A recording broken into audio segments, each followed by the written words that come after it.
Jokapar, Ano? bilisan mo. Bakit? Pupunta tayo doon, mamimili tayo. Nang ano? Basta, mamaya na yan. May pera ba? Oo, malaki-laki. Magkano? Tumaas yata ng 8% to. 8%? Aba, Oo. malaking Tara pera na. yan ha. Halika na. Halika na.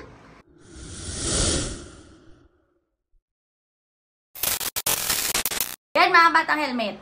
Usapang budget muna tayo ngayon. Diba, Jokapar? Siyempre, today sa Barber Happy Day sa lahat ng mga bagong pasok sa channel na ito. Please don't forget to click the subscribe button, tiny bell para lagi updated sa lahat ng mga inepalan sinasawsawa namin ni Jokapar. Tama narinig nyo. Dahil nga ngayon yung hearing, no, Jokapar? Oo nga. Para sa budget na makakita. Kaperahan ba yan? Yes! Kaperahan! Pero ito nga mga batang helmet. Hindi raw humingi ngayon ng CIF or ng confidential intel funds si Madam Sara Duterte for the Sino? OVP. Sino ang hindi humingi? Anong hindi niya hiningi? Wala yata nga yung CIF or yung confidential intel funds. Aba. Pero, ito lang. Ayan o, basahin nyo.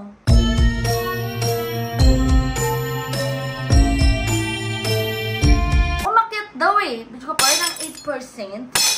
Yung budget, kasi nga, ayan no, 2-point-something billion. Sabi nga ng Department of Budget and Management, Pichugapur, no? Parang umakyat ng 8% pa yung pangmalakasan na budget ng OVP.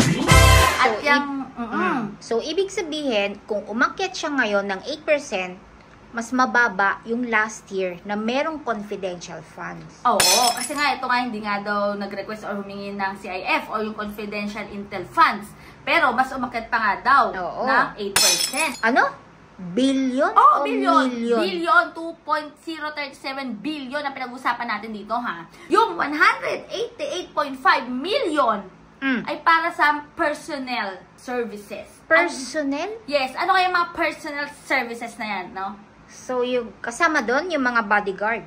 Tsaka yung mga security. Staff. Pati staff niya. Kasi personnel services. So, kasama dyan, pati yung mga nasa opisina niya, yung mga satellite offices sa bawat probinsya. Siguro, sa mga probinsya, pinaglagyan niya ng OVP. Tapos, 1.79 billion for maintenance daw, Jokapar. Nang? Wala naman sinabi. And other, expenses pa. Wala namang nakalagay. Basta maintenance. Maintenance ng opisina niya. Siguro. O ng mga opisina niya. Di natin Yung ba yun? alam. Diba? Kasi diba? Ang daming katanungan, diba? Oo, naglagay siya ng mga satellite ng OVP para sa daw mga ibang probinsya. Oo, mas accessible daw. 56M for capital outlay daw.